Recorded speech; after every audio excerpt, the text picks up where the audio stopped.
Graines de reporters scientifiques.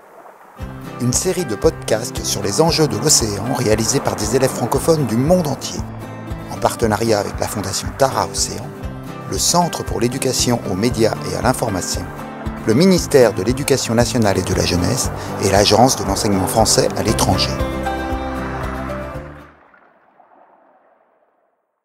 Chaque année, des millions de tonnes de plastique finissent dans nos océans, transformant ces écosystèmes en véritables décharges flottantes. Pourtant, on imagine rarement que cette pollution ne concerne pas seulement des lieux lointains. Prenons l'exemple de Mulhouse dans le Haut-Rhin. En utilisant les relevés du projet Plastique à la loupe réalisé à la passerelle de Lille, on remarque une augmentation de 48% de plastique entre 2020 et 2023.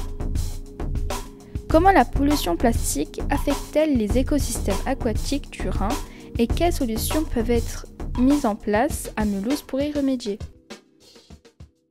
Avant de savoir comment réduire la pollution plastique, nous avons cherché à mieux comprendre ce qu'était le plastique et d'où il provenait. Le professeur Quentin Bosch de l'Université de Strasbourg que nous avons interviewé à ce propos nous a appris que une bouteille en plastique, c'est fabriqué à partir de quoi ? Alors à partir de petits morceaux de plastique qui eux-mêmes proviennent du pétrole. Et nous nous sommes aussi intéressés à l'origine des microplastiques que nous retrouvons partout dans notre environnement et même dans l'eau que l'on boit. D'après Quentin Bosch, c'est quand on expose les plastiques, donc les emballages par exemple, à la lumière du soleil. En fait, les ultraviolets, s'ils touchent le plastique, ça le fragmente en plein de tout petits bouts.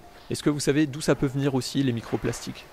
Par exemple, quand on roule en voiture, les pneus ils vont frotter contre la route et ça va faire plein de petites miettes de plastique. Et puis après, une autre source encore, ça peut être les vêtements qu'on porte. Vous savez qu'il y a beaucoup de vêtements qu'on porte qui sont faits en plastique, qu'on appelle du polyester. Et à chaque fois que vous faites une machine à laver, ça va fragmenter le plastique et ça va faire plein de microplastiques. La pollution plastique n'a pas un impact direct sur le climat ou sur la météo. Néanmoins, pour transporter du pétrole, qui est un composant du plastique par exemple, il faut utiliser un bateau, donc produire du carburant qui crée de la pollution et des gaz à effet de serre. Quand nous avons interviewé Quentin Bosch, il nous a répondu sur la question des impacts de la pollution plastique sur la reproduction. Dans un bac, on va mettre des huîtres juste avec de l'eau de mer normale. Et puis dans un autre bac, on met des huîtres, de l'eau de mer et des microplastiques.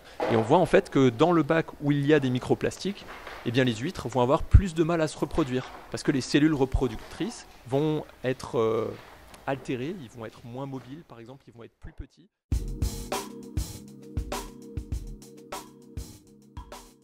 D'après le site de l'agglomération mulhousienne, M2A, voici comment limiter la pollution plastique à Mulhouse. 1. Réduire la quantité de déchets. 2. Trier. 3. Trier sans se tromper. Malheureusement, une seule personne sur 4 trie correctement. Le coût annuel de tri est ainsi de 700 000 €. Les déchets qui sont mal triés sont qualifiés de refus par les centres de tri, comme nous l'avons appris lors de notre visite au centre de tri du groupe Paprec sur leur site de Richwiller.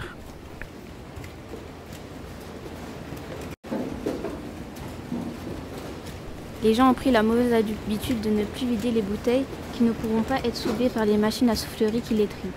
Mais le centre de tri reçoit également du verre, des déchets électroniques, des cartons remplis d'autres déchets et fermés avec du scotch, des pots de yaourt imbriqués les uns dans les autres ou encore des déchets découpés en trop petits morceaux. Tout ça ne peut pas être trié, c'est de la perte. La pollution plastique a donc des impacts graves sur le climat. Elle affecte la reproduction des espèces aquatiques et cause indirectement le réchauffement climatique. Cette pollution n'est pas forcément visible. Les microplastiques peuvent par exemple se retrouver dans notre alimentation. Pour limiter cette pollution, il est essentiel de sensibiliser la population sur la façon de recycler et sur les habitudes de consommation. Des solutions pour réduire cette pollution sont cependant mises en place dans différents pays. Par exemple, en Inde, plus de 5000 km de routes sont faites en plastique recyclé. Cette initiative permet de donner non seulement une deuxième vie au plastique non réutilisable, mais cela rend également les routes 60% plus solides.